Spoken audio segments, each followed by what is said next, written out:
We've been talking about this guy a lot, and look at him. Look at that handsome face. If you have the ability to watch on video, what a gorgeous man Grayson Waller is. How are you, Grayson? I don't know what's going on. Why are you giving me such big compliments? You've always got a reason, Peter Rosenberg. So I'm trying to work it out. But regardless, I'm going to take the compliment. I don't want to admit this to you, but I may have said in the last couple of weeks that there is no one better in the business on the microphone right now than Grayson Waller. What do you say to this?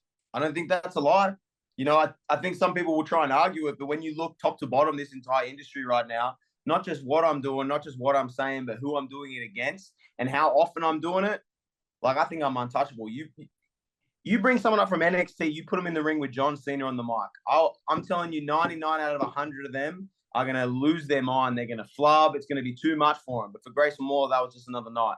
I want to get into some of the things you've done recently, but the reason you're here is because it is happening, Perth, Australia, this February 24th. 70,000 Aussies packed in to see Grayson Waller. How are you feeling about Elimination Chamber in Perth, Australia? Mate, I'm buzzing. This is all I've wanted for so long is a show in Australia. And then not only do they give me the show that I wanted, they give me the Elimination Chamber, the show that basically builds WrestleMania, premium live event, Optus Stadium, 70,000 people. And it's interesting because in the O2 Arena, John Cena wanted WrestleMania in London.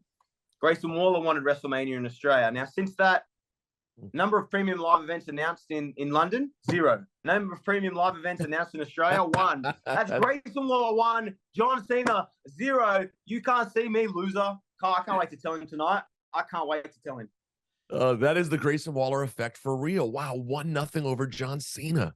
Not many people know this, so I try not to say it too much. But back in the late 80s, my Marky Mark and the Funky Bunch did a tour of Sydney, and Mama Waller, spent quite a night with Mark Wahlberg. And 9 months later, here I came. At least that's what she's told me. That's what she's always told me my whole life. I don't know who my dad is, so she's told me that's my father. So maybe that's why I'm so good looking, why I'm so athletic, all those type of things. Maybe that's why I'm a star like I am. That's just what she told me, though. So if this story is true, just so you know this about your mom, she was interested in Marky Mark before he even had the success of Good Vibrations. That's what a cool chick. That's kind of my mom's vibe. What a good lady. She's not there. She's not star chasing. She ain't like these other mums star chasing. She's getting at the ground level. I appreciate she jumped on the bandwagon early. Good on you, Shizza. Good on you, Shez. I don't want to take all the credit for this person's success, but I'm willing to take 80 or 90%. Ladies and gentlemen, we have a champion in our midst. Her name is Rhea Ripley. Rhea, welcome to Cheap Heat. It's an honor to have you. Thanks for having me. You told me a story the last time I saw you that I hadn't heard. Maybe you've told it elsewhere at this point, but about how this whole thing started with Dom. And it was as simple as like an Eddie Guerrero shirt. Can you tell the story that you told me about kind of that night and how things came about? First, I had that #1 contenders match, that fatal 4-way, and I kneed myself in the face. So I pushed my tooth back and rocked myself a little bit. I knew that I had a few weeks off, and I was like, I know I'm coming back soon. And I got told that I was coming back when it was Ray's anniversary. So me being the little menace that I am, I was like, you know what? Might as well come back with a bang. And I ordered a Eddie Guerrero shirt, the I'm Your Papi one. And I was like, I'm just going to wear it and see what happens. And I wore it and the internet exploded. People went wild. They started calling me Papi and all of that fun stuff. And I sort of just kept running with it. Eventually I was like, yo, we should make some more shirts. But they were like, maybe we'll change it to Mommy. So that's where like Mommy came from. But that was the start of this whole wild ride with Dominik and the Mysterio family with the Judgment Day sort of thing. I feel like for me, sorry, my dog's crying. Do you need to check, or he's crying right in front of you? Crying at me because I'm not giving him attention. I get it, Barry. Mine's probably at the door. Really? Hold on, I'm gonna check. Let's see. Hold on. Oh my goodness! Look at that face. That's Bear. Bear? Rocky. Yeah. There's the other one. Here's the other one. And that's Rocky. Oh my God, so cute. Rocky, that's a champion. He's super impressed. And by the way, I told you his mother is in love with you. You have my fiance. You've won her over. I know she's I have a lot of people's fiancés at this point. So many different kinds too, and in so many different ways. Oh, I know. It's amazing. It's been a very exciting couple of years for young Dominic Mysterio. But before any of that, I do want to know what your time in jail was like, day to day. It wasn't fun. I had to endure some hardships that I didn't think I was going to have to go through. And I think at the end of the day, realizing that I had to go back out there and be with mommy is what got me through the days, through those tough times, being in that dark cell and realizing that I had to go out there and mommy was by herself. I had to do what I had to do. Any chance that a good man like your dad, Rey Mysterio, would have been able to endure what you endured? No, there's no way. And I think your first mistake was starting off by calling him a good man. I mean, he's a decent man. You have to admit, Dom, he's a decent man. Explain decent to me. What is your definition of decent? I think he's honest and hardworking. I don't think he's honest. He wasn't home. He wasn't home to honestly tell me where he was or what he was doing or how he loved the fans more than he loved his family. But that's another. We'll get into that some other time. I told you when I saw you recently. I've mentioned this, and I mentioned this to Rio when I saw her too. Man, like it doesn't always work that like people coming together elevates everybody, but like both you and Rhea are decidedly more a definitive version of yourselves than you were prior to working together. Would you agree with that? I agree. I think I'm not going to speak for her. But I think where I was at before, I didn't know what was going on. I was lost. And she came in with some guidance. She came in with some guidance, told me what to do, helped me out with the Judgment Day, welcomed me into her family. And it's been a lot of fun, man. There may be no one who can elicit boos right now faster than you. You get it immediately. And then when they kicked you out, and when you came back in, obnoxiously, you immediately hit the Eddie and trolled the entire crowd. And it just got me thinking about how cool it is. Like, I feel like no one would appreciate more what you're doing to get the crowd riled up than Eddie, who was willing to do anything to set the crowd on fire. I get goosebumps, man, just every time, like, I talk about him and, like, or even he gets brought up, and I know and I understand that in no way, shape, or form do I hold a candle to this man in ring or anything that he's done, and I understand that. But with that being said, I will use everything to my advantage that he used to, like, because obviously the people hate it, and they hate me for doing it. So it's like it, at the end of the day, that's Uncle Eddie. That's Dad. That in WWE storyline, that is my dad. So I'm gonna steal whatever I can, and I'm gonna use it to my advantage. But being able to talk to Vicky, it's been like little things here and there where she'll reach out and she's like, "I love what you're doing," or like I'll reach out to her and like, "Hey, like hopefully this is okay." Little things like that, and I never want any problems with the Guerrero family. It's all love and respect. At the end of the day. And so you just cover you just cover your bases and make sure she's good with everything you're doing.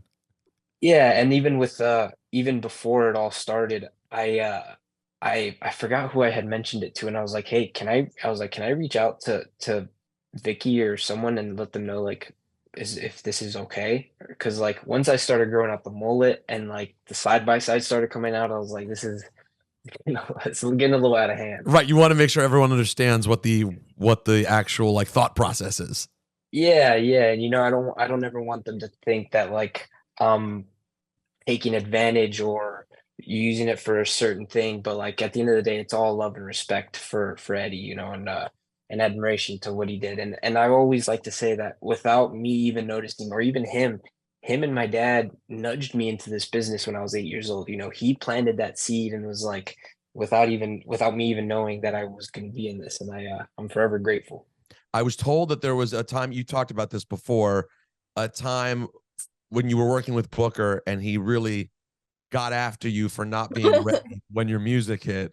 So first of all, tell us about that story and what it was like just generally working closely with Booker and what that moment was like with him a week ago on the ramp holding up your hand as NXT Women's Champion.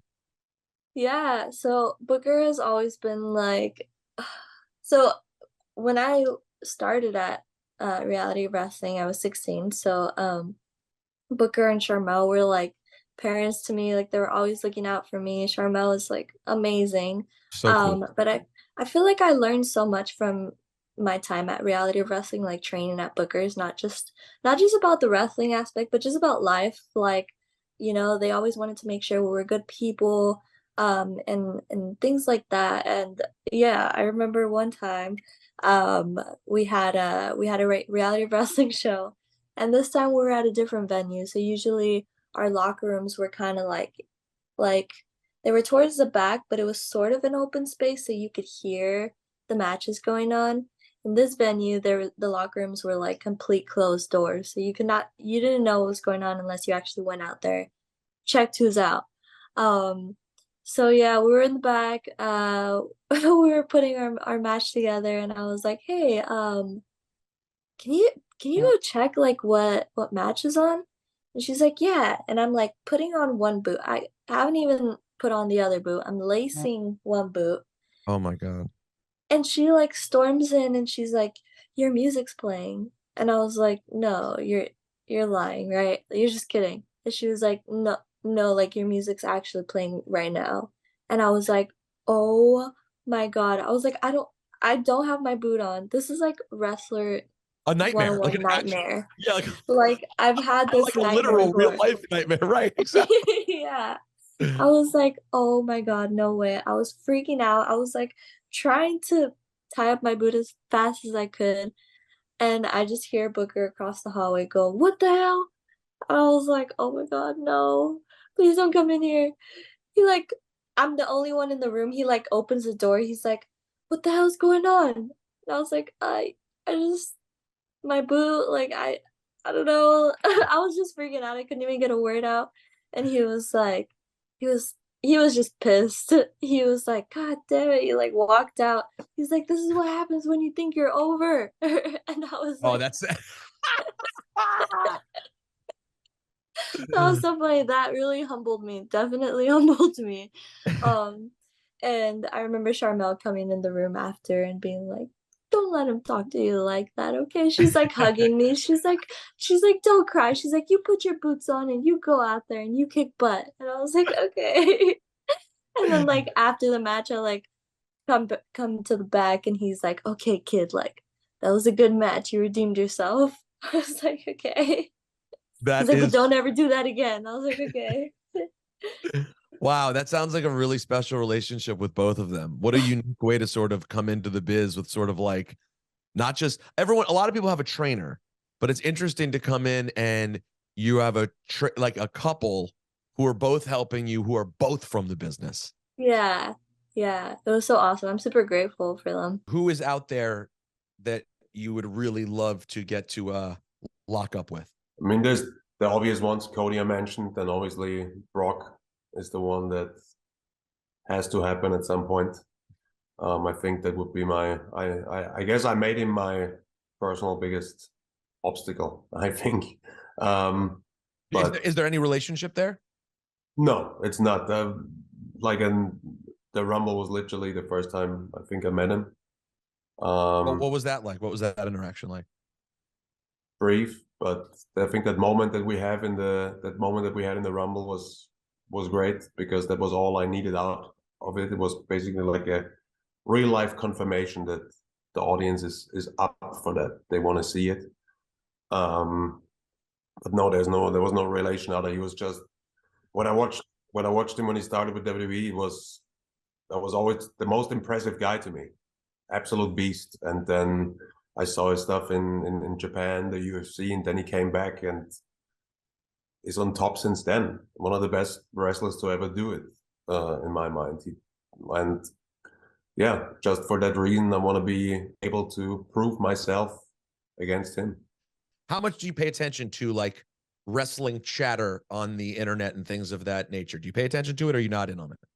Oh, of course you do. I think every wrestler that says it doesn't is a little bit not telling the full truth. I'm not that deep into that I know every little thing that goes on, but if you're on Twitter and all those platforms, there's no way for you to not see it, because people bring stuff to your attention automatically anyway. So I'm sure you saw that when you became when you lost the Walter moniker and became Gunther, and then appeared on SmackDown with your new trim physique. There was a lot of conversation, at least on our show. There was a lot of debate about like the different presentation of your character. How did you feel about it? Like, I'm just out of curiosity. Your name is Walter. Yes. And it had been that in the Indies. How did you feel about the switch to Gunther? Well, the thing is, like, would I have preferred to keep Walter? Yeah, of course I would have preferred that. But on the other hand, if you look at a wrestler's career, like a name change is nothing uncommon. That happens. So I was realistic about it. And for me, at the end, it was also clear it's my real name, and the WWE has obviously an interest to whoever they put on their television to put their original stamp on it, if that makes sense. So I expected it. Obviously Gunther is at the end of the day, it's if Gunther would be my real name and they would have changed it to Walter, the reaction would have been exactly the same. Right. Yeah, Walter is just another older German name. So I think it was more a case of being used to a certain name, and now there's a new name. But I think, just as I expected, nobody cares anymore about that. Nobody's worried about a new name anymore.